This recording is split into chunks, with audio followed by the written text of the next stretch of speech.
Yes, good evening to all of you friends. We start class at 9 p.m. Few more seconds to go.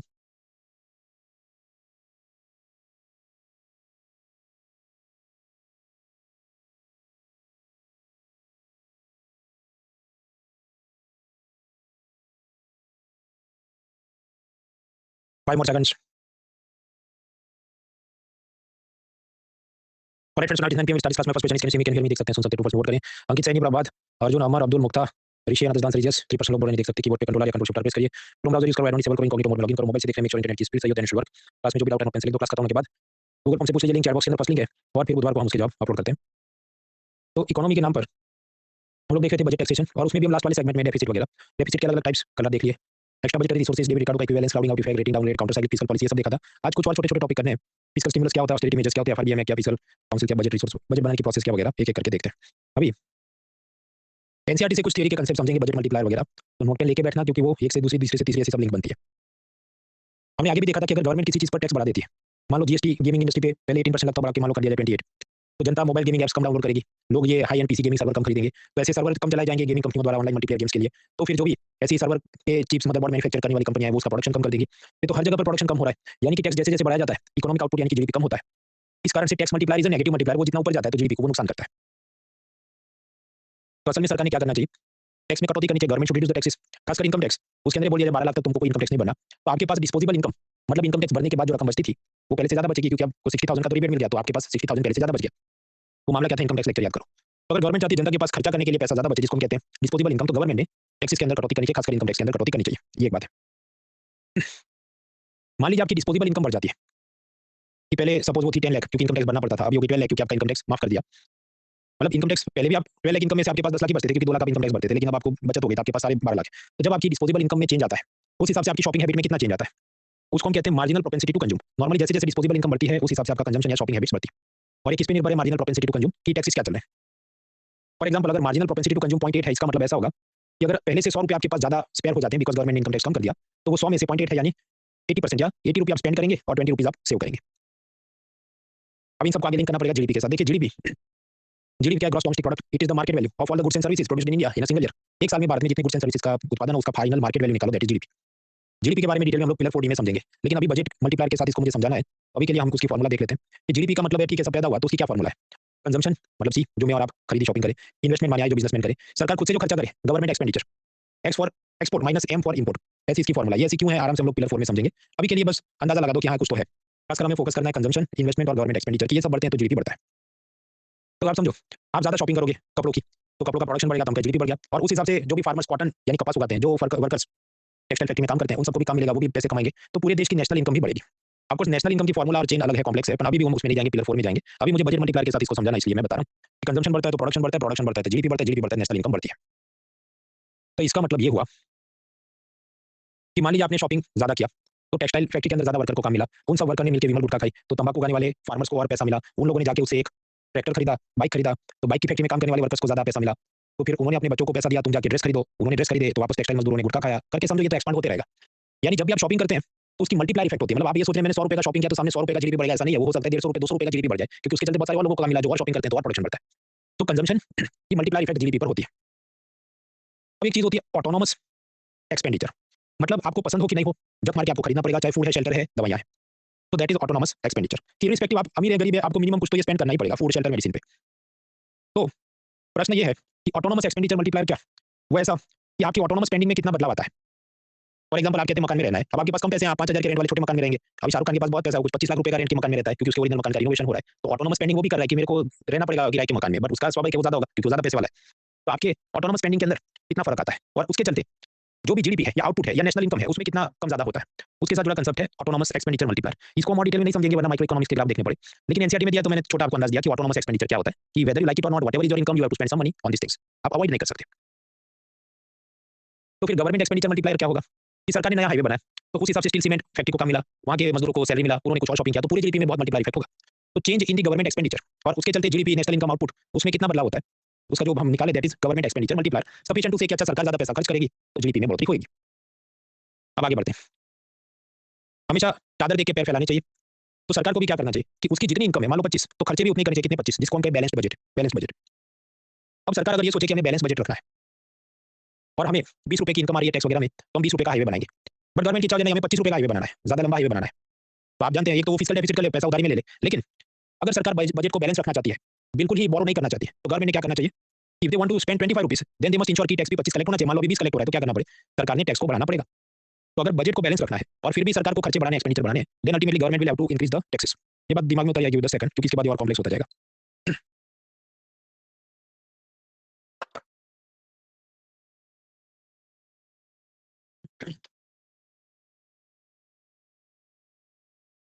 तो मान लीजिए government की income थी 20 और इच्छा हो गई कि हमें 25 रुपये का हाईवे बनाना है, यानी गवर्नमेंट एक्सपेंडिचर इंक्रीज करना है, तो स्वाभाविक है उससे हाईवे नया बनेगा, स्टील सीमेंट फैक्ट्री को काम मिलेगा, तो जीडीपी में बढ़ती होगी, करेक्ट। बट गवर्नमेंट चाहती है कि हमें बजट को बैलेंस रखना है। तो अगर 25 का हाईवे बनाना है बट इनकम इज ओनली 20, तो गवर्नमेंट ने क्या करना पड़ेगा? प्लस 5 रुपये एक्स्ट्रा मोबिलाइज करने के लिए इनकम टैक्स, जीएसटी वगैरह को इंक्रीज करना पड़ेगा। तो फिर कंजम्पशन कम हो जाएगा, क्योंकि हमने आगे देख लिया tax multiplier is negative multiplier. तो इस कारण से लोग कपड़े कम खरीदेंगे, नए टेक्सटाइल इंडस्ट्री में काम कम मिलेगा, तो उनके मजदूर गुटखा कम खाएंगे, तो टॉपिको फार्मर्स को काम कम मिलेगा, तो वो बाइक कम खरीदेंगे, तो बाइक फैक्ट्री वाले बच्चों को कम पैसा वगैरह वगैरह। तो होगा ये कि समझो यहाँ पर 100 रुपये का जीडीपी अगर सरकार ने बढ़ा दिया, पर सामने इधर साइड जो कंजम्पशन कम हो गया उसके चलते जीडीपी को नुकसान हुआ, तो 100 रुपये का जीडीपी डाउन भी हो जाएगा। तो प्लस माइनस समझो कोई पॉजिटिव इफेक्ट दिखेगा नहीं, इस साइड बढ़ाया उस साइड गिर गया। इसको हम समझते हैं फॉर्मूला से। मैंने आपको बताया जीडीपी की फॉर्मूला क्या है? Consumption plus investment plus government expenditure plus export minus import equal GDP. इसमें अभी एक्सपोर्ट इंपोर्ट की चिंता मत करो, फिर फोकस करो C for consumption, I for investment and G for government expenditure. अब हम क्या बात करें? बजट मल्टीप्लायर के बारे में। तो अब ऐसा सोचो, विजुलाइज करो कि कोई ऐसा साल गया कि अदानी ने जीरो इन्वेस्टमेंट किया है और हमारा एक्सपोर्ट इंपोर्ट भी जीरो है, ताकि अपनी फॉर्मूला थोड़ी और सिंपल हो जाए। हम सिर्फ दो चीजों पर फोकस करें, एक है सी फॉर कंजम्पशन और दूसरा जी फॉर गवर्नमेंट एक्सपेंडिचर। तो मान लीजिए सिचुएशन ऐसी है कि सी फॉर कंजम्पशन जनता 200 रुपये का शॉपिंग करे, जी फॉर गवर्नमेंट एक्सपेंडिचर सरकार 100 रुपये का हाईवे बना रही, तो इस केस में जीडीपी कितना होगा? 200 + 100 = 300 रुपये का जीडीपी होगा। आइए भी 10 सेकंड दिमाग में उतारो, क्योंकि इसके बाद ये और कॉम्प्लेक्स हो जाएगा।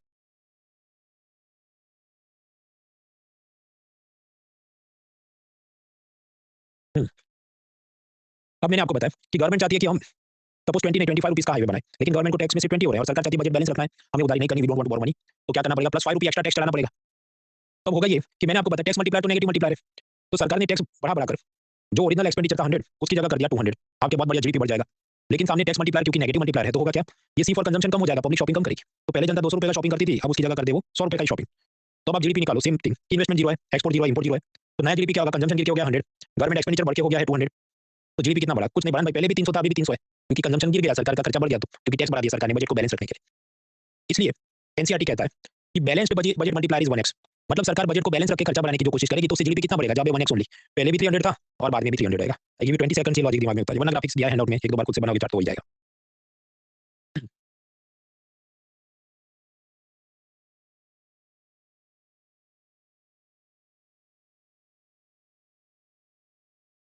टैक्स बढ़ाकर सरकार अगर खर्चा बढ़ाने की कोशिश करेगी बजट को बैलेंस रखने के लिए, तो गवर्नमेंट एक्सपेंडिचर बढ़ेगा, पर कंजम्पशन कम हो जाएगा, इस कारण जीडीपी में कोई चेंज नहीं आएगा, पहले भी 300 बाद में भी 300, therefore balanced budget multiplier is 1x, ऐसा एनसीईआरटी बोलता है। ये सब दिया है हैंडआउट में, आप देख लेना। देखिए एनसीईआरटी में और भी कुछ है ऐसे और मल्टीप्लायर, पर वो जरूरत से ज्यादा फिर सब जटिल हो जाएंगी चीजें, इतना करने बैठे तो फिर पीवाईक्यू अगर हम देखें तो इतना खास वो पूछते नहीं। तो जो जानने लायक आसान सी चीजें थी मैंने आपको बताई, इसके भी और कुछ आए लॉजिक लगा के हो सके तो ठीक है, वरना स्किप कर देना है, क्योंकि वो करने बैठे तो बाकी सब्जेक्ट रह जाएंगे। अब कुछ ऐसे छोटे-छोटे फैक्ट्स याद रखने हैं। एग्रीगेट डिमांड कैसे बनती है? तो मैं और आप शॉपिंग करते हैं यानी प्राइवेट परचेज, और सरकार खरीदी करती है गवर्नमेंट परचेज। तो हमने 10 रुपए का माल खरीदा, उन्होंने 10 का माल खरीदा, तो डिमांड कितने रुपए की है? 10 + 10 यानी 20 की। तो बस ये याद रखना है ऐसे फैक्ट्स, वो एनसीईआरटी में दिए होते कुछ बार क्या सीरियस वगैरह परीक्षा में सीधा उठा के पूछते हैं। Aggregate demand means how many of the following components? Only one, only two, both one and two, neither one not two, इसी पर। तो अब समझिए अगर गवर्नमेंट चाहती है कि हम एग्रीगेट डिमांड को चेंज करें, मैनिपुलेट करें, इंक्रीज या डिक्रीज करें, तो सरकार ने क्या करना चाहिए? एक तो टैक्स में चेंजेस करने चाहिए, अप डाउन करे। दूसरा सरकार ये भी कर सकती है कि हमारा जो प्राइवेट परचेज है, मतलब हम जो शॉपिंग करते हैं उसको मैनिपुलेट करना चाहे सरकार, तो कैसे कर सकती है? थ्रू गवर्नमेंट ट्रांसफर, या जिसको हम डायरेक्ट बेनिफिट ट्रांसफर, जैसे कि प्रधानमंत्री किसान सम्मान निधि, जिसमें 6,000 रुपए किसानों को दिए जाते हैं। तो अगर गवर्नमेंट ऐसा ज्यादा पैसा देगी तो प्लस 6,000 आ गए, तो हमारा प्राइवेट परचेज भी बढ़ सकता है, हम कुछ मतलब फार्मर्स कुछ नया खरीद ले। तो इस तरह से भी वो एग्रीगेट डिमांड को चेंज करा सकते हैं। तो ये टैक्सेस और गवर्नमेंट ट्रांसफर द्वारा सरकार सेविंग्स, डिस्पोजेबल इनकम, इन सबको चेंज कर सकती है और उसकी मदद से एग्रीगेट डिमांड को भी चेंज कर सकती है।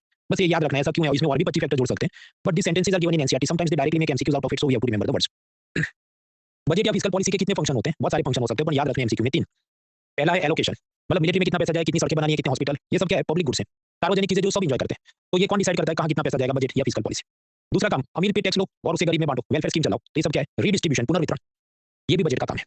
तीसरा है स्टेबिलाइजेशन या स्थिरीकरण, मतलब समझो इकोनॉमी में तेजी मंदी चलती है, अब जब स्लोडाउन चलता है तो सरकार अपने जो स्कीम है कौन सी मनरेगा, उसमें गांव वालों को 100 दिन का काम मिलता है, तो सरकार सोचे चलो मंदी चल रही है 100 नहीं 150 डेज काम दे दो, तो ताकि इनको और राहत मिले, तो उनकी जो हालत खराब हुई थी थोड़ी स्टेबलाइज हो जाए। तो ये सब क्या काउंटर साइक्लिक पॉलिसी, तो ये भी बजट का फंक्शन है। इसके अलावा और भी ग्रोथ लाओ, जॉब्स क्रिएट करो वगैरह, पर एमसीक्यू में पूछे जाए तो ये कीवर्ड्स याद रखने, because they are given in NCERT. कौन से? बजट के 3 function, allocation, redistribution and stabilization.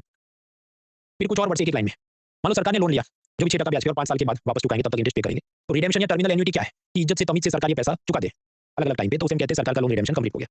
Sinking fund क्या है? सरकार एक बफर फंड बना दे और हर साल टैक्स का या इनकम का कुछ पैसा उसमें रखे, ताकि 5 साल बाद जब लोन चुकाना है तो ये वाला बफर फंड वहां यूज कर सके, तो इसे कहते हैं सिंकिंग फंड। ये ब्रिटेन के अंदर फर्स्ट टाइम उन्होंने ट्राई किया था बहुत सालों पहले। कन्वर्जन या रिस्ट्रक्चरिंग हम पिलर 1 बी में देख चुके हैं कि मान लीजिए लोन 15 साल में चुकाना है, उसको 20 साल का कर दिया जाए, 8% ब्याज और 6% कर दिया जाए। तो जो पुराने लोन का इंटरेस्ट या जो भी टेन्योर है, उसको चेंज किया जाए, हम क्या करें, कन्वर्जन हुआ या रिस्ट्रक्चरिंग हुआ लोन का। लोन एवरग्रीनिंग क्या है? नया लोन लिया जाए पुराना लोन चुकाने के लिए। Taking a new loan to repay the old loan, that is called evergreening. Repudiation यानी खारिज कर देना। जैसे रशिया में पहले ज़ार की राजाशाही थी, उसको लेनिन का जो रेवोल्यूशन तो हटा दिया। उसके बाद लेनिन की सरकार बनी तो उन्होंने कहा देखो ये ज़ार ने यूरोप से, फ्रांस से, कहीं से लोन लिया होगा, तो हमारी नई रशियन सरकार इसको नहीं मानती, हम सब कैंसल करते हैं, हम कुछ नहीं देंगे, जो तुमको खाना है वो खा लो। खारिज करते हैं हम ये। Government refuse to repay the loan taken by previous tsarism from France and UK. इसे कहते हैं रेप्यूडिएशन। आपके तो हमें भी यही करना चाहिए आज की तारीख में। भाई तब ज़माना अलग था, अब ज़माना अलग है। आज हम अगर लोन नहीं वापस करेंगे, मान लो अमेरिका या वर्ल्ड बैंक का, तो हमारे पे इतने सारे सैंक्शन लग जाएंगे, आपका इंपोर्ट एक्सपोर्ट रुक जाए, आपके लोगों का वीज़ा वो रोक दे, भारत की एसबीआई का अगर अमेरिका में ब्रांच हो उसको सीज कर दे, और आपके फिर हम भी युद्ध करेंगे तो अपने पास इतने क्या वेपन्स वगैरह हैं। उस ज़माने में दुनिया अलग थी, अब अलग है, तो इसलिए हम रेप्यूडिएशन नहीं कर सकते। हालाँकि कोरोना के बाद अफ्रीका की कुछ सरकारें थी, उनकी इतनी हालत खराब हो गई तो उन्होंने काम नहीं चुकाएँगे, उन्होंने रेप्यूडिएशन किया था। आगे बढ़ते हैं, तो ये छोटे-छोटे टर्म्स समझे। फिस्कल स्टिमुलस क्या है? फिस्कल स्टिमुलस मतलब क्या? टेम्परेरी इंजेक्शन देना। स्टेरॉइड का इंजेक्शन देना ताकि आपकी बॉडी बन जाए, लेकिन आप जानते हैं लॉन्ग टर्म वो चालू रखा तो नुकसान होता है। तो when government temporarily decreases the taxes, increases subsidy, increases public procurement, कि किसानों से ज्यादा अनाज खरीदेंगे ताकि इकोनॉमी में ग्रोथ आ जाए। जैसे 2007-8 में अमेरिका में हुई सबप्राइम क्राइसिस, उनकी बैंकों ने ऐसे लोगों को होम लोन दिए जिनकी चुकाने की औकात नहीं थी। उसके चलते उनकी इकोनॉमी बर्बाद हुई, हमारी भी बर्बाद हुई, क्योंकि हमारे एक्सपोर्ट डाउन हो गए। उसके बाद भारत सरकार ने क्या किया? एक्साइज कस्टम वगैरह टैक्स में माफी दी ताकि बिजनेसमैन को सुविधा रहे। बिजनेसमैन को बोला तुम नया अगर व्हीकल खरीदते हो, ट्रक, टेम्पो वगैरह, कमर्शियल व्हीकल, तो तुमको टैक्स में और छूट देंगे ताकि वो शॉपिंग करे, उस बहाने नीचे अपनी इकोनॉमी में डिमांड बढ़े। किसानों से जो अनाज खरीदते थे, मान लो पहले 1000 रुपए पर क्विंटल लेते थे, तो उसको 1200 किया होगा ताकि किसानों को राहत मिले। तो ये सब क्या? Fiscal stimulus. ये आजीवन नहीं होता, ये 1-2 साल के लिए वो देते हैं, टेम्परेरी। ऐसा आत्मनिर्भर भारत में भी किया, कोरोना के बाद सरकार ने कदम उठाया। अभी आत्मनिर्भर भारत में ऐसा है कि आरबीआई की तरफ से 13 लाख करोड़ रुपए दिए गए। वो कैसे दिए? कि जैसे सीआरआर पहले 4% हो, उसको कम करके मान लो कर दे 3%, तो जितना पैसा अनलॉक किया था आरबीआई का हमने दिया है। भाई तुमने कहा दिया? डिपॉजिटर ने दिया था, तुमने लॉक कराया था, अनलॉक हुआ है। But they will say it like this. तो 13 लाख करोड़ रुपए इकोनॉमी में हमने दिए हैं। सरकार ने कहा हमने 17 लाख करोड़ रुपए दिए हैं। अब उन्होंने भी समझो दिए नहीं, वो सब क्या? कि लोन गारंटी। जैसे आप याद करो ईसीएलजीएस स्कीम थी, एमएसएमई वाला लोन ले, अब वो नहीं चुकाएगा तो सरकार गारंटी लेती है। असल में सरकार ने पैसा नहीं दिया, वो तब की बात है जब वो लोन नहीं चुकाया। पर ये सब गिनवा के देखो हमने 17 लाख करोड़ दी। तो दिस प्लस दिस कितना होगा? 13 प्लस यानी 30 लाख करोड़ रुपीस। तो इतना सारा बड़ा सा पैकेज दिया गया आत्मनिर्भर भारत में। इसमें और भी कदम उठाए थे, वो आगे अलग-अलग प्लस में, प्रीलिम्स और मेंस में देखेंगे। तो 30 लाख करोड़ को क्या हम कह सकते हैं? फिस्कल स्टिमुलस पैकेज है। वो करेक्ट वर्ड नहीं होगा, क्योंकि आप समझो इसमें आरबीआई का भी तो खिचड़ी बना है ना। आरबीआई करे वो मॉनेटरी पॉलिसी है। तो आपको कहना है ये 30 लाख करोड़ क्या है? Economic revival package, economic stimulus package या इकोनॉमिक पैकेज। सरकार का अपना है, वो तो 17 लाख करोड़ का फिस्कल स्टिमुलस पैकेज है। फिर इसके बारे में पिलर 4 में खासकर मेंस के लेक्चर में और समझेंगे।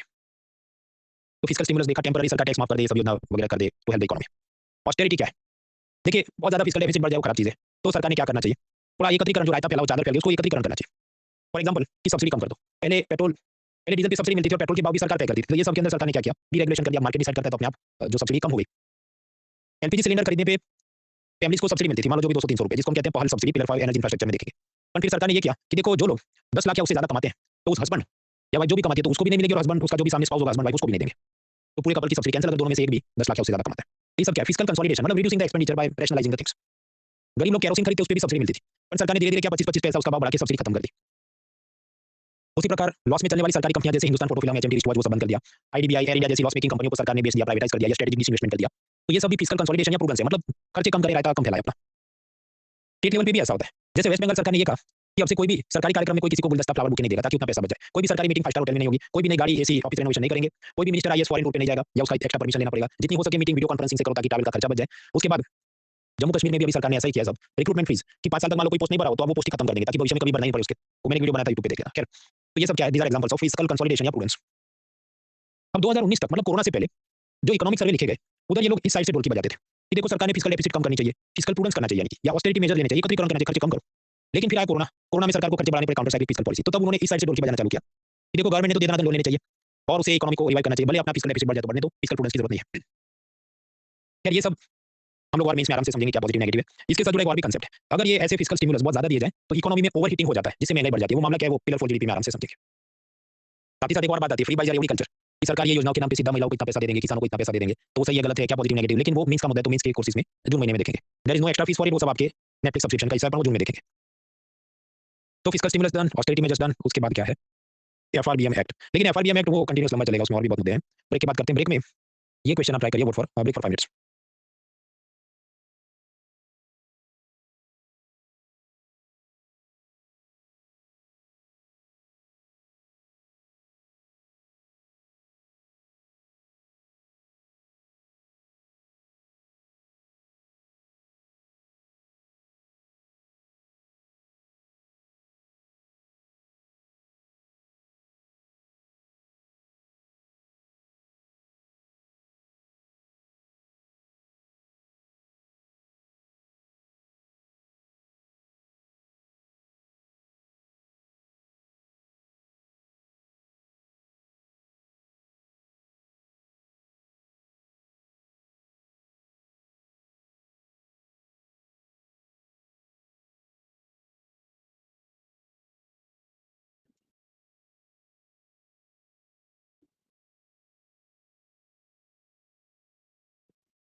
3 more minutes.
Ten more seconds.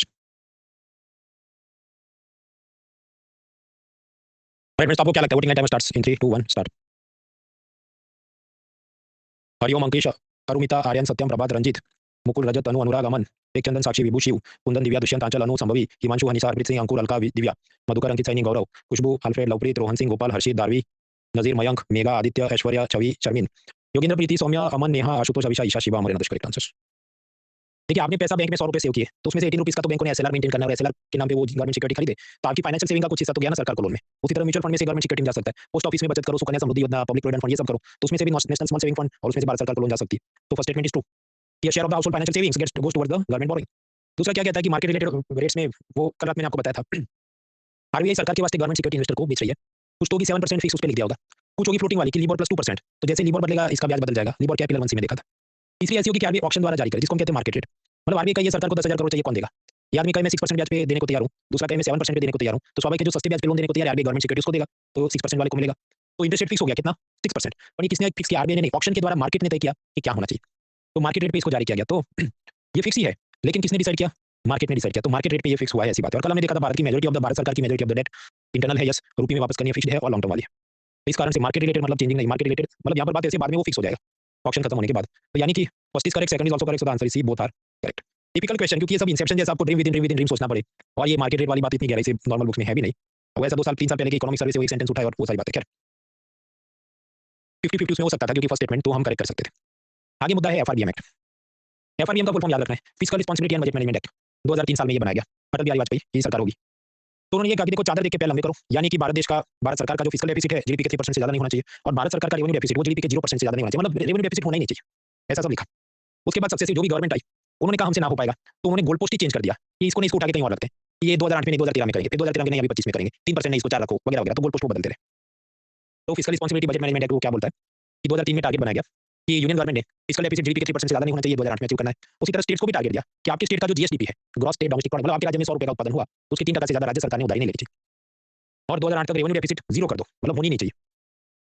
लेकिन फिर सक्सेसिव गवर्नमेंट से ये सब नहीं हो पाया तो उन्होंने क्या किया, गोल पोस्ट सब चेंज कर दिए कि जैसे 2008 में ये सब करना था तो एक्सटेंड करके मान लो 2013 कर दिया. फिर ये बात थी कि रेवेन्यू डेफिसिट जीरो करना था तो इन्होंने कहा नहीं वो तो हो नहीं सकता, तो हम एक नई डेफिनेशन इन्वेंट करते हैं, इफेक्टिव रेवेन्यू डेफिसिट. तो ऐसा सब वो करते रहे. सक्सेसिव गवर्नमेंट्स ने कानून में संशोधन यानी अमेंडमेंट करते रहे ताकि वो बचते रहे. अब ये सब होते रहे तो वाजपेयी से मनमोहन सिंह तक, फिर उन्होंने गोल पोस्ट चेंज किए, फिर मोदी सरकार आई, फिर मोदी सरकार ने कमेटी बनाई एनके सिंह कमेटी, जिसको एफआरबीएम रिव्यू पैनल कहते हैं. वो बात ऐसी 2016 तक पहुंचे तो फाइनेंस मिनिस्टर अरुण जेटली को ये लगा कि जो एफआरबीएम एक्ट है वो बहुत ज्यादा रिजिड यानी सख्त है, इसमें फ्लेक्सिबिलिटी होनी चाहिए कि मान लीजिए हमें किसानों का कर्जा माफ करना है या मान लो कोई ग्लोबल फाइनेंशियल क्राइसिस है और सब बेरोजगारों को अनएम्प्लॉयमेंट अलाउंस यानी बेरोजगारी भत्ता देना है तो इसके वास्ते फिस्कल डेफिसिट बढ़ेगी, लेकिन ये कानून तो हमें कुछ करने नहीं देता. तो हमें एफआरबीएम एक्ट को ही चेंज कर देना चाहिए, उसके टारगेट बदलने चाहिए और उसके वास्ते एक कमेटी बनी एनके सिंह कमेटी जिसको कहा गया एफआरबीएम रिव्यू पैनल. उन्होंने कुछ सजेशन दिए, यस, उसमें से यूपीएससी ने प्रीवियस ईयर में क्वेश्चन भी पूछे, यस, लेकिन हम उसको नहीं पढ़ेंगे क्योंकि मुद्दा बहुत पुराना हो गया. तो उसकी मैं पहले आपको सिफारिश 10 मिनट पढ़ाऊं फिर मैं एमसीक्यू सॉल्व कराऊं, जबकि तो सारी चीजें बहुत पुरानी हो गई. और उससे भी बड़ी बात, कोरोना के बाद सरकार ने सब कुछ एक तरफ कर दिया, अब तो नई दुनिया है तो टारगेट तो सब है ही नहीं, तो विल नॉट वेस्ट टाइम. भले आपको कोई बुक में इसकी पीवाईक्यू दिखे तो उसको सॉल्व नहीं करने. अब ये सब करते करते हम पहुंचते हैं 2020 तक. तो सरकार को लगा देखो एक तो ये सब तो हो नहीं रहा है तो थोड़ी हम लिमिट बढ़ा दें, क्योंकि लिमिट क्या थी 3% of the GDP fiscal deficit से ज्यादा नहीं होनी चाहिए. अभी जो एफआरबीएम एक्ट है उसमें कुछ एक्सेप्शन अपवाद दिए गए हैं. ऐसी एक्सेप्शनल सिचुएशन में आप चाहें तो थोड़ा ज्यादा कर्जा ले सकते हैं. उन्हें हम कहते हैं trigger mechanism and escape clause. वैसी बात है, मान लीजिए युद्ध हो जाए, नेशनल सिक्योरिटी के लिए ज्यादा उधारी लेनी पड़े, फिस्कल डेफिसिट 3 की जगह 5 करना पड़े, तो ऐसी कोई सिचुएशन बन रही है. नेशनल कैलेमिटी साइक्लोन सुनामी आ जाए, एग्रीकल्चर आउटपुट बहुत गिर जाए, जीडीपी बहुत गिर जाए, तब यहाँ बराबर सेंस बनती है ऐसे केस में ज्यादा लोन लेना पड़े सरकार को. तो जो भी फिस्कल डेफिसिट का टारगेट था 3%, उसमें 0.5% एक्स्ट्रा हम लोग और गवर्नमेंट मतलब 3.5% जितनी फिस्कल डेफिसिट कर सकती है. That was allowed under the act itself. फिर ऐसा पांचवा भी उसमें एक्सेप्शनल सिचुएशन के लिए छूट थी, structural reforms in the economy with unanticipated fiscal implications. वो ऐसा कह रहा है कि देखो, अगर नोटबंदी यानी डिमोनेटाइजेशन के बाद जीडीपी गिर गया, जीएसटी आने के बाद जो स्मॉल ट्रेडर्स वगैरह को तकलीफ हुई और जीडीपी गिर गया, तो ये सब क्या स्ट्रक्चरल रिफॉर्म्स और उसके चलते हमने नहीं सोचा था ऐसे सब चीजें नेगेटिव जा रही हैं, तो उस वक्त भी 0.5% हम फिस्कल डेफिसिट 3 के ऊपर कर सकते हैं। तो 2020 बजट में ये कारण देके उन्होंने कहा कि 3.5% रखते हैं। आपके अपन कोरोना आ गया था तो 3 का ये तो सीधा 8-9 हो जाएगा, यू आर राइट। लेकिन अब बात समझो भाई, बजट कब आएगा? 1 फेब 2020 को। कोरोना तो समझो मार्च अप्रैल तक आएगा 2020 की मैं बात कर रहा हूँ, इसलिए उसके बाद तो सीधा 8-9 तक ही हो जाना है, फिर तो दुनिया ही अलग है। इसके पहले की बात है कि तब तो उनको कल्पना नहीं थी, तो 3.5 रखते हैं ऐसा सोच रहे थे। तो ये सब सोच के समझो उन्होंने थोड़ी डेफिसिट पहले से बढ़ा दी थी। ट्रिगर मैकेनिज्म और एस्केप क्लॉज बोल के ये भी नंबर याद नहीं रखने, खाली फिलॉसफी उसकी समझनी कि ये एफआरबीएम एक्ट में भी कुछ तो ऐसा रिलीफ है। फिर आ गया कोरोना, तो कोरोना आया तो सीधा फिस्कल डेफिसिट हो गया 9%। फिर तो इन्होंने ये सब कानून मतलब ये लिखा भी क्यों है और रखा भी क्यों है मुझे तो ये नहीं समझ आता, क्योंकि इसके टारगेट तो वो बात भी नहीं करते, तो सीधा अलग ही चलता है, सीधा 9% हो गया। फिर क्या नहीं थोड़ा कम रखते हैं, फिस्कल ग्लाइड है, मतलब धीरे-धीरे कम करते हैं, कम करते-करते उनका टारगेट था 2025-26 तक फिस्कल डेफिसिट जीडीपी के 4.5% से कम करनी है, और वो उन्होंने अचीव किया। यस, क्योंकि आप जानते हैं 2025 में फिस्कल डेफिसिट का टारगेट क्या है? 4.4% ऑफ जीडीपी, जो हमने कल रात देख लिया था। तो ये तो कम हो गया। ये पूरी चीज़ आपके हैंडआउट में ग्राफिक्स के जरिए दी है कि तब से तब हुआ, फिर ये हुआ, फिर ये हुआ, फिर ये हुआ। That is the gist of it. अब आगे बढ़ते हैं। देखिए, संविधान में क्या लिखा है? बजट तो लिखा ही नहीं है। There is no mention of the word budget inside the constitution. और ऐसा लिखा है कि हर साल सरकार ने हिसाब किताब देना होगा, जिसको कहते हैं एनुअल फाइनेंशियल स्टेटमेंट। फिर टैक्स लेने के लिए फाइनेंस बिल रखना होगा और खर्चे करने के लिए अप्रोप्रिएशन बिल रखना होगा। तो कॉन्स्टिट्यूशन के हिसाब से तो 3 डॉक्यूमेंट रखने हैं। लेकिन ये जो एफआरबीएम एक्ट है, उसके हिसाब से 4 और डॉक्यूमेंट रखने हैं। वो 4 डॉक्यूमेंट है, एक बार ऐसा सीरियस परीक्षा में पूछा, medium term fiscal policy strategy statement, medium term expenditure framework and macro economic framework statement. अब ये सब ऐसा दिखेगा उसमें कि ये इतना डेटा है, ऐसा करेंगे, वैसा करेंगे, वो बात है। फिर आया कोरोना, तो कोरोना में तो ऐसा किया कि 2020 में कोरोना आया, उसके बाद 2021 बजट में तो कोई डॉक्यूमेंट उन्होंने डाले नहीं और कहा कि देखो कानून हम तो बदल देते हैं कि ये सब डॉक्यूमेंट रखने नहीं पड़े। फिर 1-2 साल बाद वापस रखना शुरू किया। आजकल ये क्या करते हैं, सिर्फ 3 डॉक्यूमेंट रखते हैं, medium term fiscal policy strategy statement and macro economic framework. चौथा डॉक्यूमेंट वो नहीं रखते, मीडियम टर्म एक्सपेंडिचर फ्रेमवर्क। यार एमसीक्यू के अंदर पूछे तो क्या 4 डॉक्यूमेंट है ये लिखे हैं ऐसा, असल में वो चौथा नहीं रखते। इतना बारीक हम पढ़ते नहीं थे, पर एक बार इन्होंने सीरियस में पूछा तो मैंने आपको बता दिया। एफआरबीएम एक्ट समझा, उसका एस्केप क्लॉज, वो 5 सिचुएशन में थोड़ा ज्यादा लोन ले सकते हैं, देखा एफआरबीएम के डॉक्यूमेंट 4 कौन से देखे। राज्य सरकारों पे जाते हैं, स्टेट गवर्नमेंट पे क्या लिमिट है? कोरोना से पहले ऐसा था कि स्टेट का जो भी जीएसडीपी है, ग्रॉस स्टेट डोमेस्टिक प्रोडक्ट, उसका 3% से ज्यादा उन्हें लोन नहीं लेना चाहिए, फिस्कल डेफिसिट नहीं करना चाहिए। फिर आया कोरोना, तो कोरोना में आत्मनिर्भर भारत बोल के कहा तुम लोग 5% तक अपने जीएसडीपी उतना फिस्कल डेफिसिट कर सकते हो, या हम कहें कि 3 के अंदर प्लस 2% एक्स्ट्रा रिलैक्सेशन दिया गया कि राज्य सरकारों को कि तुम भी दे देना लोन ले लो। अब यहाँ पर ये जो 3% तो पहले से ही था, लेकिन 2% एक्स्ट्रा इनको अलाउ किया, यानी 5% तक फिस्कल डेफिसिट स्टेट गवर्नमेंट्स कर सकते हैं in proportion to their GSDP. लेकिन ये जो 2% एक्स्ट्रा लोन लेने की छूट दी गई, उसमें सब कंडीशंस है। कंडीशन ऐसी कि 0.50% तो सब लोग ले सकते हैं सारे स्टेट्स। उसके बाद 0.25% एक्स्ट्रा ऐसे स्टेट्स के लिए है जो one nation one ration card scheme implement करे। वो ऐसा है कि मुंबई में आपका राशन कार्ड चले और फिर ये वर्कर वापस जाए उत्तर प्रदेश या बिहार, तो वहाँ पर भी उसका राशन कार्ड चलना चाहिए। तो सभी स्टेट गवर्नमेंट ने सिस्टम लागू करे तो फिर उनको एक्स्ट्रा 0.25% वो फिस्कल डेफिसिट कर सकती है। Ease of doing business reform. वैसा कि दिल्ली में आपको बंदूक लेनी हो तो लाइसेंस के लिए 4 डॉक्यूमेंट देने पड़े, पर दुकान खोलनी हो तो 20 डॉक्यूमेंट देने पड़े। Then that is not ease of doing business. व्यापार में सुगमता नहीं है, तो स्टेट गवर्नमेंट जो भी ठीक करे उनको वो रिलैक्स कर देंगे। अर्बन लोकल बॉडीज में रिफॉर्म, स्टेट फाइनेंस कमीशन ने बोला उनको पैसा देना, वो प्रॉपर्टी टैक्स टाइम पे वसूले, इलेक्शन टाइम पे हो गया। पावर सेक्टर रिफॉर्म्स, वैसा कि कुछ राज्यों में बिजली की बहुत चोरी हो गाँव में और कुछ एरिया में, लेकिन स्टेट गवर्नमेंट उस पर एक्शन नहीं लेगी क्योंकि वहाँ पर उनके वोट बैंक को नुकसान होता हो, ऐसा उनको लगता हो। तो यूनियन ने कहा जो भी ये सब रिफॉर्म ले लेगा, बिजली चोरी, बिजली के नुकसान बंद कराएगा, तो वो स्टेट को हम और 0.25% एक्स्ट्रा लोन लेने लेंगे। और ये सारी कंडीशन में से इतनी 3 कंडीशन जो मानेगा उसको 0.5, मतलब ये सब ऐड करके 2% एक्स्ट्रा लोन स्टेट गवर्नमेंट ले सकता है, या 2% एक्स्ट्रा इसका डेफिसिट कर सकता है, तो 3 + 2 यानी 5। ये सारे नंबर सब याद नहीं रखने, ये मैंने इसलिए बताया कि मेस में इसकी वापस जरूरत पड़ेगी कि हाँ यूनियन रिलैक्स भी करता है, तो उसकी टर्म्स कंडीशन होती है। अब स्वाभाविक ऐसी टर्म्स कंडीशन डालोगे तो राज्य सरकार नाराज हो जाएगी कि हमको ये सब नहीं, हमें बिना कोई असाइनमेंट दिए सीधा एग्जाम में पास कर दो, ऐसी उनकी फरमाइश रहती है। तो 2020 में तो ये 3 + एक्स्ट्रा 2 बोल के 5% ऑफ द फिस्कल डेफिसिट इतना स्टेट्स को छूट दे दिया। फिर 2021 में भी 5 रखा, फिर थोड़ा टारगेट का आप 4 रखो, फिर 3.5, उसमें भी कुछ कंडीशन है 0.5 पावर सेक्टर रिफॉर्म के, यहाँ तक बात आई। उसके बाद क्या 2024 में क्या 25 में क्या, तो इन्होंने वो एनिमल फिल्म में बॉबी देओल ऐसा कर दिया कि बोलेंगे नहीं, चुप हो गए। क्या है मुझे भी नहीं पता क्योंकि उन्होंने दिया नहीं बजट डॉक्यूमेंट्स में, बट आई वुड अज्यूम कि चलो मान के चले इतना ही है, तो 3.5% होगा। तो यूनियन डिसाइड करता है कि स्टेट्स की बोरोइंग लिमिट्स कितनी होगी। ऐसा क्यों? क्योंकि 2 कारण है, एक तो एफआरडीएम एक्ट के अंदर वो तय करते हैं, दूसरा कॉन्स्टिट्यूशन में ऐसा लिखा है कि मान लीजिए यूनियन ने स्टेट को 100 रुपए दिए हैं लोन में और स्टेट ने अभी तक नहीं चुकाए हैं, तो इसके बाद ये स्टेट ने जब भी 200-300 किसी और जगह से लेने हैं, उससे पहले राज्य सरकार ने यूनियन की परमिशन लेनी होगी। मतलब जब तक राज्य सरकार का कुछ ना कुछ लोन बकाया है केंद्र से, then union government will dictate कि तुम्हारा कितना डेफिसिट हो सकता है। इस कारण से ये सब डिसाइड होता है। तो FRDM documents done, state deficit done, इसमें और अच्छी बुरी जो बातें वो मींस का मुद्दा जून महीने में देखेंगे। Then the next topic is budget marksmanship. Marksman मतलब निशानेबाज। तो बजट मार्क्समैनशिप मतलब क्या? बजट में अगर टारगेट दिया हो कि 16 लाख करोड़ टैक्स में कलेक्ट करेंगे, तो मतलब 1 अप्रैल से लेकर 31 मार्च के बीच 16 लाख करोड़ कलेक्ट होना चाहिए। पर मान लो नहीं हो, अल्टीमेटली 30 लाख करोड़ ही हो, जिसे हम कहते हैं रेवेन्यू शॉर्टफॉल। और ये ऐसा भी तो दिखाता है कि तुम्हारी सरकार को निशाना लगाना नहीं आता, आप टारगेट ही गलत फिक्स करते हो, पहले से 13 लाख करोड़ ही रखना था। तो पुअर मार्क्समैनशिप कब होती है? जब टारगेट मिस हो जाते हैं। टारगेट मिस होने के बाद क्या होगा कि सरकार इनकम टैक्स ऑफिसर्स को बोलेगी कि अब तुम दे दनादन टैक्स के नोटिस भेजो, जैसे वो वोडाफोन वगैरह को डरा गया था, ताकि टारगेट अचीव हो जाए। दूसरा ये होगा कि सरकार को क्योंकि उम्मीद के हिसाब से पैसा नहीं मिला, तो फिर वो रोड कॉन्ट्रैक्टर, बिल्डिंग कॉन्ट्रैक्टर को टाइम पे पैसा रिलीज नहीं करेंगे, इस कारण से प्रोजेक्ट टाइम पे खत्म नहीं होंगे, या फिर कि वो कॉन्ट्रैक्टर खराब क्वालिटी का काम करेगा। तो ये सबको फाइनेंस कमीशन ने क्रिटिसाइज किया कि सरकार की फिस्कल मार्क्समैनशिप या बजट मार्क्समैनशिप खराब है। इधर अहमदाबाद में कोई भी दाबेली, पानी पूरी, सोडा शरबत की दुकान हो, उसका एक ही नाम होता है, सांवरिया। सांवरिया दाबेली, सांवरिया वड़ा पाव, सांवरिया दिस दैट। उसी तरह इकोनॉमी में ऐसा है कि कोई भी वर्ड के आगे तुम फिस्कल चिपका दो तो कुछ ना कुछ उसका नया कंसेप्ट निकल के आएगा। Fiscal track, fiscal buoyancy, fiscal tapering, fiscal profligacy, fiscal this, fiscal that, उसका कोई हैंड है नहीं। मैंने सिर्फ आपको इतने टर्म्स पढ़ाए जो या तो इकोनॉमिक सर्वे या 15 फाइनेंस कमीशन या न्यूज़पेपर में बार-बार आए हो, वरना तो उसी में अपने 2 साल की इकोनॉमिक्स हो जाएगी। तो उसका कोई एंड है नहीं। आप समझिए यूपीएससी जब पेपर सेट करती है तो बड़ी सिटी के लोग भी, छोटे गांव शहर के लोग भी, सबको मौका मिले वो ऐसा पेपर सेट करने की कोशिश करती है। इसका बेस्ट एग्जांपल है 2024 प्रीलिम का पेपर। उसमें एनसीईआरटी और बेसिक इतनी चीजें हैं कि जो भी सपोज 100 के अंदर से मान लो 47 क्वेश्चन तो सीधे रटे रटाई है। कोचिंग ना भी लिया हो वो भी कर सके अगर वो तमीज से एनसीईआरटी और बाकी बुक्स रट के गया है। तो we have to take advantage of that thing कि हमको भी लेफ्ट नहीं करनी, 24 घंटे करंट अफेयर की छाती नहीं कूटनी है। एनीवेज, अब बात करते हैं बजट और बजट के पार्ट्स। बजट के पार्ट्स क्या होते हैं? रेवेन्यू और कैपिटल हमने देख लिया, फिर और भी plan, non plan, railway, general, ठीक है, करके सब देखते हैं। पहले ये था कि सरकार रेलवे बजट अलग से दिखाती थी और बाकी का जनरल बजट अलग से पेश किया जाता था। कि मान लो रेलवे बजट फरवरी के फर्स्ट वीक में रखा जाए, बाकी का बजट जनरल बजट वो लास्ट वीक में रखा जाए, क्योंकि अंग्रेजों के जमाने में कोई एक्वर्ट कमेटी थी, उसने कहा था, इस कारण से ऐसा अलग सेपरेशन चलता था। अब इसकी नुकसान क्या? जब भी कोलिशन गवर्नमेंट, गठबंधन की सरकार हो, कि मान लो कांग्रेस और तृणमूल कांग्रेस ने मिलकर बनाया हो या बीजेपी और किसी और ने मिलकर बनाया हो, तो कोलिशन पार्टी वाले को रेलवे मिनिस्टर बनाया जाए और फिर वो क्या करें, वो अपने स्टेट को बहुत ज्यादा सब दे दे। एक जमाने में ममता बनर्जी जब रेल मिनिस्टर थी, पढ़िए, Banerjee propose to set up Rabindra museum in Howrah, Gitanjali museum in Bolpur, Shambhu Mitra cultural complex और परफॉर्मिंग आर्ट्स। तो ये सब म्यूजियम म्यूजिक सब करना चाहिए, पर वो आर्ट कल्चर मिनिस्ट्री देखे ना, रेलवे मिनिस्ट्री ये सब क्यों कर रही है? क्योंकि उनको अपने स्टेट में वो सब दिखाना होगा कि मैंने ये किया। तो इस कारण से रेलवे बजट काफी लॉस में जाता था, रेलवे काफी लॉस में जाती थी। फिर मोदी सरकार ने विवेक देबरॉय कमेटी बनाई। देबरॉय ने कहा कि देखो, अगर दो बजट अलग है और उसमें भी कोalition का मिनिस्टर है, तो उसको पता है मैं अलग से स्पीच दूंगा, टीवी में चमकूंगा, तो वो तो ऐसे ही सब अनाउंसमेंट करेगा। इसलिए हमें ये रेलवे बजट अलग, जनरल बजट अलग, इसका पैसा इसको जाएगा, फिर वापस इधर एडजस्ट, तो ये सिस्टम खत्म करो। रेल बजट अलग होना ही नहीं चाहिए। तो रेलवे बजट अलग है ही नहीं। अब जो भी है वो जनरल बजट में ही एक बार में सब अनाउंस कर देते हैं। इसका बाकी का जनरल नॉलेज आपके हैंड आउट में दिया, वो देख लेना। दूसरा plan versus non plan budget. Prime Nehru के जमाने में बना प्लानिंग कमीशन, जिसका काम था पंचवर्षीय योजना बनाओ, 5 ईयर प्लान। तो जो बजट पहले बनाते थे वो ऐसे दिखाएं, plan budget versus non plan budget. मतलब समझो बात ऐसी है, इसमें मेन तो बात है खर्चों की, कि बजट में एक बार जो होगा टोटल एक्सपेंस, तो उसमें एक होगा प्लान एक्सपेंडिचर, मतलब health, highway, education, 5 year plan के लिए जितना पैसा खर्च करें वो अलग से दिखाएंगे। और बाकी सब मान लो पुलिस, मिलिट्री, तो उसका तो पंचवर्षीय योजना नहीं होगा, तो वो सब नॉन प्लान एक्सपेंडिचर है, उसको अलग से दिखाएंगे। फिर आई मोदी सरकार, तो उन्होंने कहा ये तरीका गलत है। उसके दो कारण कि जब भी आप ऐसे दिखाएंगे तो स्वाभाविक है मीडिया हाईलाइट करेगी कि अच्छा पिछले साल 100 करोड़ प्लान बजट में दिए थे, इस बार 110 यानी 10% ग्रोथ है।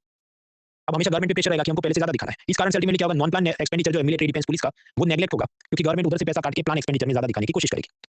तो खैर मोदी सरकार ने वैसे भी प्लानिंग कमीशन ही खत्म कर दिया, तो फिर प्लान ही नहीं बचा तो प्लान एक्सपेंडिचर भी क्या बचेगा? तो ये ऐसा बजट अब है ही नहीं, प्लान वर्सेस नॉन प्लान। तो रेलवे वर्सेस जनरल खत्म, plan versus non plan budget खत्म, अब सिर्फ एक ही बजट है। क्या जनरल बजट, उसके दो part, revenue part and capital part, जो हम इतने दिन से पढ़ रहे हैं। Then next is budgeting. जो मेंस पेपर 3 है उसमें एक मुद्दा है government budgeting. Government budgeting, cooking मतलब क्या? खाना बनाने की क्रिया। तो बजटिंग मतलब क्या? बजट बनाने की क्रिया। तो खाना तीखा भी हो सकता है, मीठा भी हो सकता है, तो बजट भी अलग अलग स्टाइल से आप बना सकते हैं। सो बजटिंग मींस द प्रोसेस और strategy with which the budget is made. अब जैसे नेहरू के जमाने में था ट्रेडिशनल या लाइन आइटम बजट, उसमें क्या कॉलम बना देंगे कि 10,000 रुपए दे रहे हैं नया बेड खरीदने के लिए, 50,000 दे रहे हैं नया कंप्यूटर खरीदने के लिए, लेकिन फिर उसका आउटकम परफॉर्मेंस का कुछ बात नहीं होगा कि ये हॉस्पिटल में नया बेड खरीदा गया, तो अब ये हॉस्पिटल की कैपेसिटी थी 500 बेड की हो गई, तो जितने मरीज आते हैं उनको इतने टाइम में मिल जाएगा, वो सब उसकी बात है। ये नया कंप्यूटर खरीदा तो अब से जितनी आरटीआई एप्लीकेशन आती है 30 दिन नहीं 3 दिन में निपटान हो जाएगा, ऐसी कोई बात नहीं होगी। बस पैसा वस्तु ऐसा लाइन आइटम बजट। उसके बाद थोड़ा रिफॉर्म लिया गया, तो परफॉर्मेंस बजटिंग सिस्टम, यानी जो भी चीज का खर्चा दिखाया जाएगा बजट में, तो बाजू के कॉलम में किसका आउटपुट क्या रहेगा, क्या परफॉर्मेंस रहेगा। कि हम लोग नया कंप्यूटर खरीदेंगे 50,000 का, और हमारा टारगेट रहेगा कि अब से जितनी आरटीआई एप्लीकेशन आती है वो पहले से 30% ज्यादा तेजी से निपटान होगा, क्लियरेंस होगा, क्योंकि कंप्यूटर से काम जल्दी होता है। यहाँ पर हर एक चीज का जो भी खर्चा है उसके सामने बेनिफिट, एफिशिएंसी, परफॉर्मेंस को मॉनिटर किया जाएगा। That is performance budgeting. Modi सरकार ने ऐसा परफॉर्मेंस बजटिंग इंप्लीमेंट करने की कोशिश की। वो ऐसा कि ministry of electronics and IT है, उसकी एक योजना प्रधानमंत्री ग्रामीण डिजिटल साक्षरता अभियान, पीएमजी दिशा। तो उसमें वो बोलेंगे 400 करोड़ खर्च करने, यानी आउटले, और उसमें वो लिखेंगे डिलीवरेबल से आउटपुट क्या है, कि 5 करोड़ गांव वालों को हम ट्रेनिंग देंगे, और उसका आउटकम क्या होगा कि डिजिटली लिटरेट परसेंट गांव में बढ़ने चाहिए, और उसका वो ऑडिट कराएंगे। उसके वास्ते कोई third party agency, Ernst and young, star, किसी को देंगे, वो जाके गांव में सर्वे करेंगे वगैरह वगैरह। नीति आयोग इस चीज को मॉनिटर करता है। तो ये जो मैंने आपको बताया पूरा आउटपुट, आउटकम फ्रेमवर्क 2017 से हुआ, ये एक जात का समझो परफॉर्मेंस बजटिंग है। मतलब बजट तो ऐसे दिखाएंगे, रेवेन्यू, कैपिटल, इनकम, एक्सपेंस, पर बनाने की क्रिया ऐसी होगी कि हर एक योजना को हम ऐसे इसमें देख रहे हैं। That is output, outcome framework, and basically that is an example of performance budgeting. फिर आया जीरो बेस्ड बजटिंग। लेकिन नॉर्मली बजट में क्या होता है, ट्रेडिशनल बजटिंग जो पुराने जमाने में बनता होगा, कि मान लो पिछले साल 50,000 करोड़ दिए एजुकेशन डिपार्टमेंट को, तो अब इस साल अगर उतने ही देंगे 50,000, तो भी ऑपोजिशन और मीडिया हंगामा करे, सरकार को शिक्षा की कोई चिंता नहीं, तो सरकार अच्छा चलो 55,000 करोड़ दे दो और हम बता देंगे 10% ज्यादा दिया, ताकि ऑपोजिशन और मीडिया का मुंह बंद हो जाए। तो ये तो क्या हुआ, automatic and incremental approach to avoid the media criticism, और ये सही बात नहीं है। इसका कारण मित्रों उत्तराखंड और हिमाचल में आजकल ये हो रहा है कि बच्चे कम ज्यादा होते हैं। तो पहले मान लो 5 स्कूल हो प्राइमरी, अब उतने बच्चे नहीं कि 5 प्राइमरी स्कूल चला सको, तो आपको उसमें से 4 बंद कर देने पड़े, सिर्फ एक ही रखना पड़े। तो यानी उतने टीचर्स कम हो जाएंगे, तो एजुकेशन डिपार्टमेंट का बजट कम होना चाहिए। पर ऐसा करेंगे तो फिर ओपन पैंडोरास बॉक्स, बहुत विवाद हो जाएगा। तो कहने नहीं चलाते रहो, हो कि नहीं हो, कोई हर साल 10% बढ़ाते रहो। तो ये है ट्रेडिशनल बजटिंग सिस्टम। तो ये तो सैडी मोदी, ठीक बात नहीं हो रही।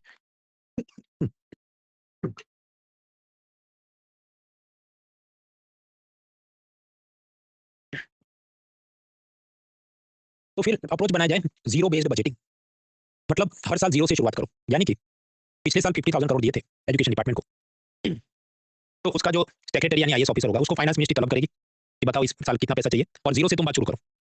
और सामने उसको काउंटर भी किया जाए कि अगर पिछले साल इतना पैसा दिया था, फिर भी 60% of the class 5 kids second class की भी बुक नहीं पढ़ सकते, तो तुम्हारा पैसा कैसे यूज हो रहा है, या अगर बच्चे अभी इतने कम हो गए तो तुम ज्यादा पैसा क्यों मांग रहे हो। हर चीज उसको जीरो के पॉइंट से जस्टिफाई करनी होगी और नया पैसा मांगना होगा।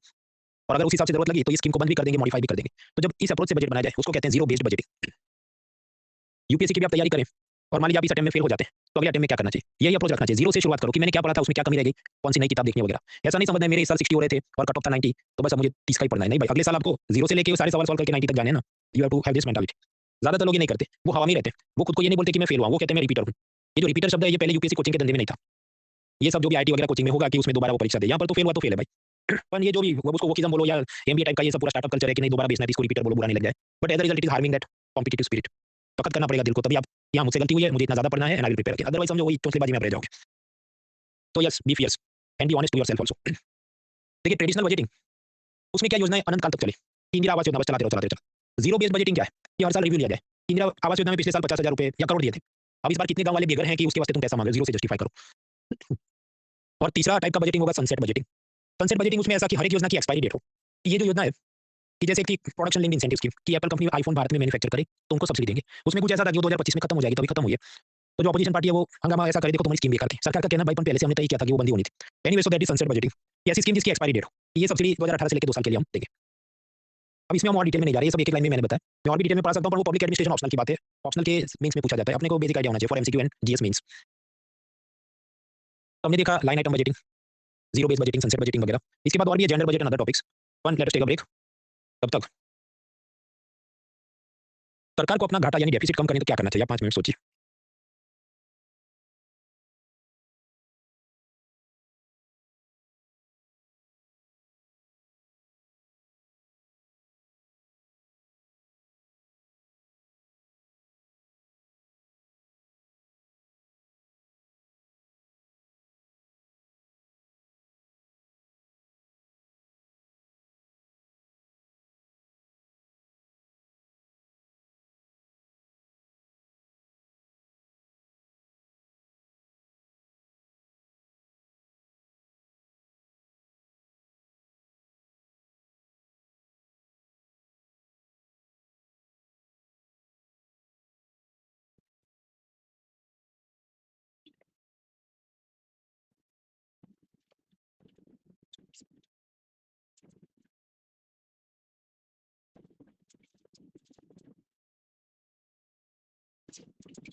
Three more minutes.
Thirty more seconds.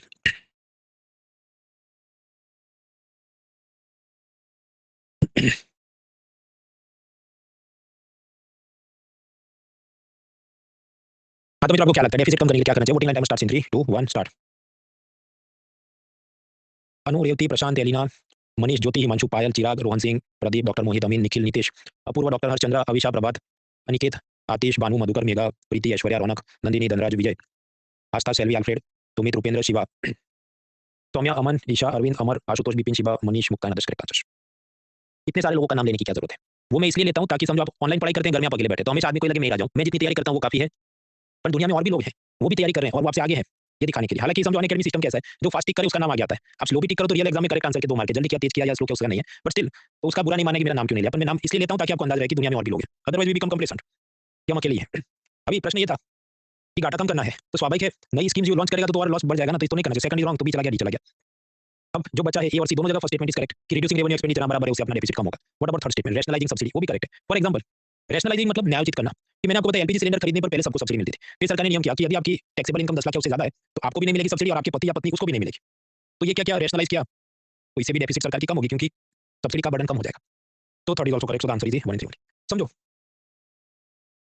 Correct word तो ये होगा ना कि रिड्यूसिंग द सब्सिडी, पर वो ऐसा ही है कि प्राइवेटाइजेशन को प्राइवेटाइजेशन कहेंगे तो विपक्ष हंगामा कर देगा, तो इसको कहें स्ट्रेटेजिक डिसइन्वेस्टमेंट। उसी तरह रिड्यूसिंग सब्सिडी बोलेंगे तो यहाँ इतने गरीब लोग हैं तुम सब्सिडी नहीं दे रहे हो, we are rationalising the subsidies, this is not toilet, this is washroom, ऐसी बात है।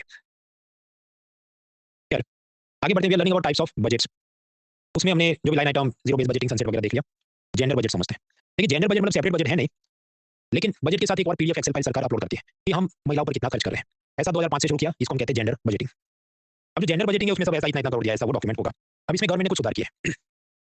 2023 तक ऐसा था कि जेंडर बजट की एक्सेल शीट या पीडीएफ फाइल अपलोड करेंगे, उसमें वो दिखाएंगे कि पार्ट ए में ऐसी योजना है जिसमें सारे का सारा पैसा वीमेन को जा रहा है। मान लो कोई गर्ल्स साइंस स्कॉलरशिप स्कीम हो, तो सिर्फ लड़कियों को वो स्कॉलरशिप जाएगी, तो वो सब जेंडर बजट पार्ट ए में वो लोग डेटा डालेंगे।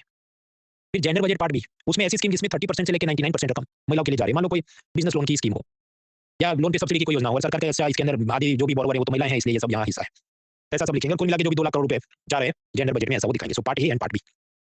फिर 2024 के बजट से सरकार ने कहा आपसे 3 पार्ट करते हैं। पार्ट ए जहाँ पर ऐसी स्कीम जो 100% पैसा महिलाओं को जा रहा है, पार्ट बी ऐसी स्कीम जिसमें 33 to 99% पैसा वीमेन को जा रहा है, और पार्ट सी जिसमें 30% से कम पैसा महिलाओं को जा रहा है। मतलब पहले तो ऐसी कोई चीज थी नहीं, पर अब ये नया लेके आए। तो वो ऐसा करते हैं।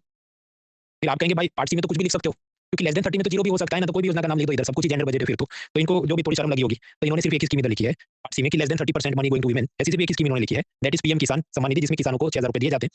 तो उसमें 30% वीमेन होगी, इस कारण से हम बोलते हैं कि ये इधर जेंडर बजट का हिस्सा है। और ये सब करके फिर जवाब निकाला 3 लाख रुपीस जेंडर बजट में दिए। आपके चलो ठीक है, इसके अंदर द हिंदू ने इसको बहुत क्रिटिसाइज किया। कारण पार्ट ए में क्या लिखना है, ऐसी स्कीम जिसका 100% पैसा वीमेन को जा रहा है। तो अगर हम गर्ल हॉस्टल गर्ल स्कॉलरशिप तो सेंस बनती है। सरकार ने इसमें प्रधानमंत्री आवास योजना रूरल उसको भी डाल दिया, इसका 100% पैसा महिलाओं को जा रहा है। जबकि ऐसा भी तो महिला को थोड़ी, महिला पुरुष हस्बैंड वाइफ दोनों के नाम पे वो मकान रजिस्टर होगा। कुछ ऐसे भी होंगे कि उसके घर में कोई महिला नहीं, तो आदमी इतना गरीब है कि उसको भी कोटे मिला हो, लेकिन इन्होंने सारा इसमें डाल दिया। तो this is problem of over reporting, ऐसा द हिंदू ने क्रिटिसाइज किया। मतलब कुल मिला के मारपीट के उनको दिखाना था कि हम ज्यादा पैसा दे रहे हैं, तो वो ऐसा दिखा है। So that is gender budget. आगे बढ़ा चढ़ा के भी दिखा है, हमें एग्जाम पास करनी है तो हम रट लेंगे 3 पार्ट से। लेटेस्ट बजट में क्या डेटा आपके हैंडआउट में दिया, देख लेना। तो कॉन्स्टिट्यूशन में ऐसी कोई रिक्वायरमेंट नहीं कि महिलाओं को कितना पैसा दिया अलग से दिखाओ, पर सरकार दिखाती है। उसी तरह बच्चों को कितना पैसा दिया, शेड्यूल कास्ट को कितना पैसा गया, ट्राइबल में कितना पैसा गया, नॉर्थ ईस्ट में कितना पैसा गया, ऐसे अलग-अलग डॉक्यूमेंट्स भी बजट के साथ पेश किए जाते हैं, which are not mandatory in constitution, पर ट्रांसपेरेंसी अकाउंटेबिलिटी के लिए सरकार डालती है। तो जेंडर बजट इज डन। अब उसके बाद के मुद्दे हैं। एक तो अक्रूरल अकाउंटिंग को मैंने डिलीट कर दिया, क्योंकि वो बहुत आउटडेटेड सी चीज़ है कि रेलवे का जो अकाउंट बनाया जाता है, तो इस महीने पैसा है तो इस महीने में लिखना है कि अगले महीने तब लिखना है, पर वो अब अपने लिए काम करनी नहीं सब चीज़ें, क्योंकि बहुत सालों से वो टॉपिक चला गया। लाप्सेबल फंड्स क्या है? देखिए पार्लियामेंट ने अप्रोप्रिएशन बिल पास किया, तो मान लो 100 करोड़ दिया फाइनेंस मिनिस्ट्री को। फाइनेंस मिनिस्ट्री फिर अलग-अलग मिनिस्ट्री को बांटेगी नीचे, इसमें से 50 करोड़ एजुकेशन मिनिस्ट्री को दिए। अब जो एजुकेशन मिनिस्ट्री है उसको बोला जाएगा कि देखो तुम 1 अप्रैल से लेके 31 मार्च तक में ये पैसा खर्च कर देना। अगर तुमने नहीं किया तो लगेगा रूल ऑफ लैप्स। और रूल ऑफ लैप्स के तहत तुम्हारा ये 50 करोड़ में मान लो 30 करोड़ तुमने खर्चा नहीं किया, तो वापस फाइनेंस मिनिस्ट्री को चला जाएगा और वापस वो मतलब कंसोलिडेटेड फंड में माना जाएगा। तो पार्लियामेंट से नेक्स्ट ईयर फिर से परमिशन लेनी होगी, और नेक्स्ट ईयर परमिशन लेके उसमें तकलीफ क्या होगी कि वापस से डिबेट होगी। डिबेट में पार्लियामेंट में ऑपोजिशन ये सवाल पूछेगा कि पिछले साल 50 करोड़ दिए थे, तुम तो सिर्फ 20 ही खर्च कर पाए, तो वापस किए थे, तो इस साल क्यों 50 मांग रहे हो? मीडिया सवाल पूछेगा। तो आईएएस ऑफिसर पर हमेशा प्रेशर बना रहता है कि मुझे जो पैसा मिला है वो खर्च कर देना है, 31 मार्च से पहले खर्च कर देना है, वरना ये वापस जाएगा फाइनेंस मिनिस्ट्री में, तो फिर सब तकलीफ हो जाएगी। तो रूल ऑफ लैप्स को अवॉइड करने के लिए वो क्या करेंगे, मार्च महीने जैसा है, खासकर मार्च की 31 तारीख अंधाधुंध पैसा उड़ा दो। कुछ उसका हिसाब किताब जरूरत हो नहीं हो, 25,000 की फाइलें खरीद लो, बच्चों के लिए कुछ और नया ये जूता या कुछ यूनिफॉर्म का स्कीम कर दो, दे विल डू इट। इसको कहा जाता है March rush. Now this is not a healthy activity, पूरा साल आप सोते रहो और फिर लास्ट टाइम पे करो, इसे एफिशिएंट यूटिलाइजेशन है नहीं। खैर तो फिर सरकार ने इस न्यूसेंस को, जिसको हम कहते हैं मार्च रश, उसको रोकने के लिए कुछ रूल्स बनाए कि मान लो साल को 4 क्वार्टर में डिवाइड करेंगे और हर क्वार्टर में मान लो 25% पैसा खर्च करना ही पड़ेगा, लास्ट क्वार्टर में इतना नहीं कर सकते वगैरह। वो क्या रूल्स हैं, वो पब्लिक एडमिनिस्ट्रेशन ऑप्शनल का मुद्दा है, हम उसमें दिमाग नहीं खर्च करेंगे, हमें बस कीवर्ड याद रखने तो रखिए। नॉर्मली सारे फंड्स लाप्सेबल होते हैं, 31 मार्च को लाप्स हो जाते हैं, फाइनेंस मिनिस्ट्री को वापस जाते हैं, अगले साल पार्लियामेंट को मांगना पड़ता है फिर से। तो इसलिए मार्च महीने में रश होता है, अंधाधुंध पैसा उड़ाया जाता है। On the other hand there are some non lapsable funds. Non lapsable fund ऐसा होता है कि वो 31 मार्च को elapse नहीं होता। इस कारण से पार्लियामेंट की फिर से आपको परमिशन नहीं लेनी है, वो पैसा उधर ही पड़ा रहेगा। फॉर एग्जांपल दिल्ली में वो निर्भया गैंगरेप के बाद डिपार्टमेंट ऑफ इकोनॉमिक अफेयर्स ने एक फंड बनाया, निर्भया फंड। उसमें रखे 3000 करोड़ कि वीमेन सेफ्टी के सब प्रोजेक्ट करेंगे, जो भी सीसीटीवी कैमरा, बस के अंदर कुछ इमरजेंसी स्टॉप बटन वगैरह बहुत कुछ उसमें करेंगे।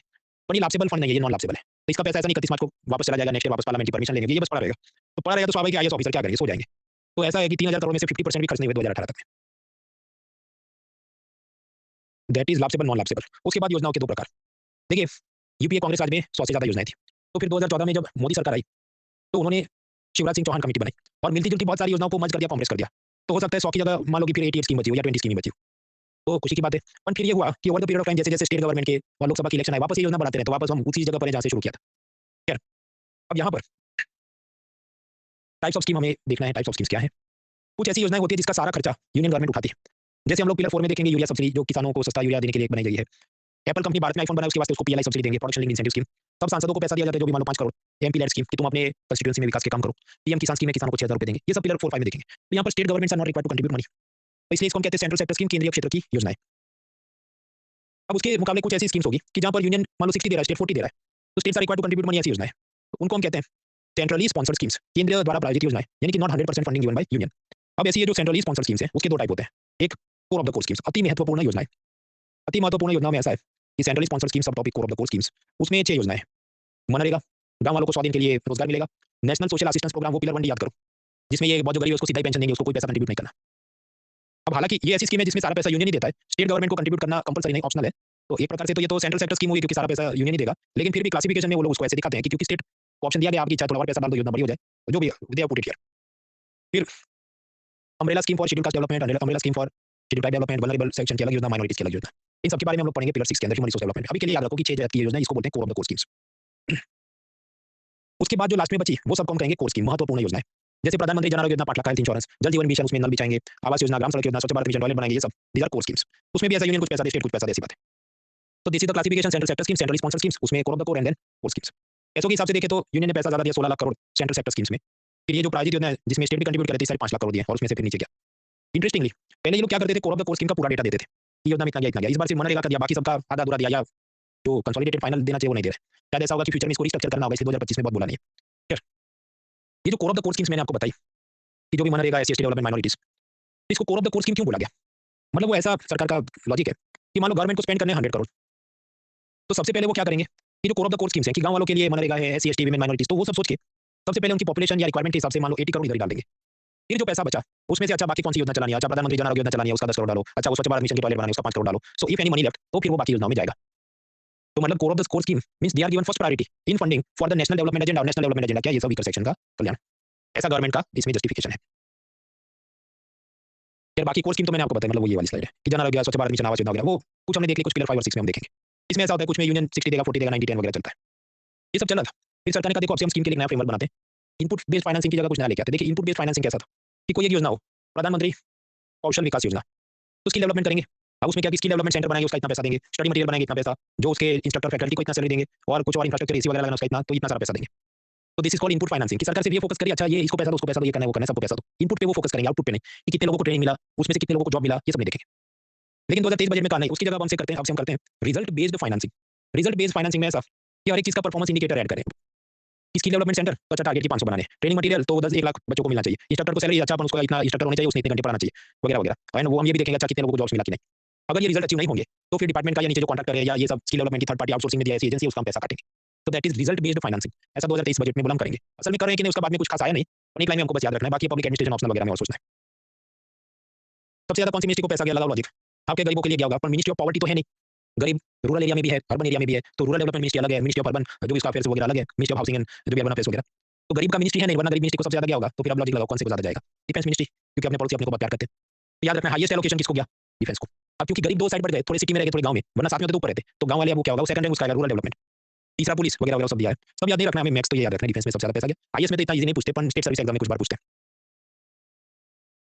फिर बजट को हमने जो पढ़ा कि रेवेन्यू पार्ट, कैपिटल पार्ट, इतना इतना, इसको प्रेजेंट करने का एक और तरीका है कि पैसा कहां से आता है, पैसा कहां जाता है। अगर 1 रुपया होता है तो इसका इतना परसेंटेज सब्सिडी में जाएगा, इतना परसेंट टैक्स से आएगा, ऐसे भी हम पढ़ सकते हैं, पर उससे एमसीक्यू सॉल्व नहीं होते। एमसीक्यू जिस तरह से सॉल्व होते हैं उस हिसाब से मैंने आपको प्रेजेंट करके पूरी चीज पढ़ाई है। हालांकि ये जो डेटा ऐसा है, 1 रुपया तो कहां आता जाता है, वो स्टेट सर्विस का मुद्दा है। आप फाइनेंस मिनिस्ट्री की वेबसाइट पे सर्च करना, वो बजट डॉक्यूमेंट, और उसमें एक डॉक्यूमेंट होता है budget at a glance. Budget at a glance ऐसा आप सर्च करके डॉक्यूमेंट निकालोगे, उसमें ये सब मिल जाएगा। अपने लिए काम करनी, स्टेट सर्विस में कुछ बार उधर से जनरल नॉलेज निकालते हैं। बजट को ऐसे भी प्रेजेंट कर सकते हैं कि सारा पैसा इधर इधर से इतना आता है, इधर इधर इतना जाता है। तो भाई हमने वही पढ़ा है, जो मेरा चार्ट है आपके हैंडआउट में, उसमें यही सारे नंबर है। इस तरह से मैंने इसलिए नहीं दिए, ये सब में बजट एट ग्लांस डॉक्यूमेंट्स है, पर आप सोचो ये यहाँ नहीं इतना दिख रहा है, हैंडआउट में भी मैं रखूं तो भी इतना छोटा फॉन्ट तो कैसे दिखेगा, इसको इतना जूम इन करना पड़े, इसलिए मैं दूसरे तरीके से उसे प्रेजेंट करता हूं। बस तो खेल खत्म, बजट इज डन। अब आगे का कार्यक्रम देखिए। थर्ड पिलर हम लोग गुरुवार से शुरू करेंगे। Third pillar is also among the important high rewarding pillars. मतलब पिलर 1 में आप देखो जैसे बिटकॉइन है या 182 था मॉनेटरी पॉलिसी, कि कुछ भी पूछे हम 70 to 80% तो कॉन्फिडेंस है कि हम कर लेंगे वो। उसी तरह ये जो इंटरनेशनल ट्रेड में भी जो करेंसी एक्सचेंज की थियरी और उसके आसपास सवाल आते हैं, वो कुछ भी पूछे 80% तो हमारा हो जाए, ऐसी चांस रहती है। तो लाइव क्लासेस आप उसके अटेंड करें, लाइव अटेंड करेंगे ज्यादा मजा आएगा। तो खैर वो 1-1.5 हफ्ते चलेगा। वो जैसे चला फिर सेक्टर्स ऑफ इकोनॉमी, उसमें भी बहुत सारी चीजें हैं, जीडीपी वाले में दिमाग खर्च करना पड़े। Infrastructure, human resource development, mostly योजनाएं हैं, एक दो उसमें थियरी कंसेप्ट आएंगे, जैसे ह्यूमन डेवलपमेंट इंडेक्स कैलकुलेट कैसे होता है। तो टाइम से ये कोर्स तो चल रहा है। फिर आगे का कार्यक्रम ये होगा, आप तो क्लास थी, मंगलवार को 2 टेस्ट होंगी और बुधवार को 1 टेस्ट होगी। आप समझो मंगलवार को टेस्ट होगी पिलर 2 बी एंड सी, मतलब करने को तो मैं एक ही कर देता कि 50 क्वेश्चन हो जाए, पर फिर आपको पसीने छूट जाए, तो स्ट्रक्चरली उसको मैंने 2 हिस्सों में बांट दिया। 9 बजे मंगलवार को होगी पिलर 2 बी की टेस्ट फाइनेंस कमीशन, उसके जो भी 20-25 क्वेश्चन होंगे वो एक तरफ। फिर 10 बजे मंगलवार को वापस दूसरी टेस्ट है, मतलब कल 2 टेस्ट है, वो पिलर 2 सी ब्लैक मनी सब्सिडी वाला जो उसी हैंडआउट का आगे का है। सो 2 टेस्ट डन। उसके बाद बुधवार को तीसरी टेस्ट होगी, वो रात 9 बजे पिलर 2 ये जो एफआरबीएम और फिजिकल डेफिसिट वाला पूरा हमने डिसइन्वेस्टमेंट से लेकर तक आज तक जो पढ़ा, तो एक करके आप इनको निपटाएं। फिर गुरुवार से वापस मिलेंगे और बुधवार रात 10 बजे, मतलब बुधवार रात को मैं ये जो भी आपकी गूगल डाउट है उसकी पीडीएफ फाइल अपलोड करता हूँ। गुरुवार से वापस मिलेंगे तो शाम 7 बजे तक मैं हैंडआउट अपलोड करता हूँ और उसमें पढ़ेंगे pillar 3 that is balance of payment, FDI, currency exchange वगैरह। Please try to attend those lectures live, क्योंकि वो सब उसमें से सवाल ठीक हो जाने की संभावना ज्यादा रहती है। बस तो इधर कार्यक्रम खत्म करते हैं, मिलेंगे गुरुवार को। देखिए कल भी मेरा क्लास तो होगा, अपन वो क्या पुराने स्टूडेंट्स के लिए Win25 सीरीज है, आपको उसमें बैठने की जरूरत नहीं, क्योंकि आपके पास नया आईफोन है, उनके पास पुराना आईफोन है, तो उसको मैं फ्री ऑपरेटिंग सिस्टम अपडेट देता हूँ। तो please give test, don't come for the free class that is tomorrow. गुरुवार को सीधा आना है, लेट्स टेक इट।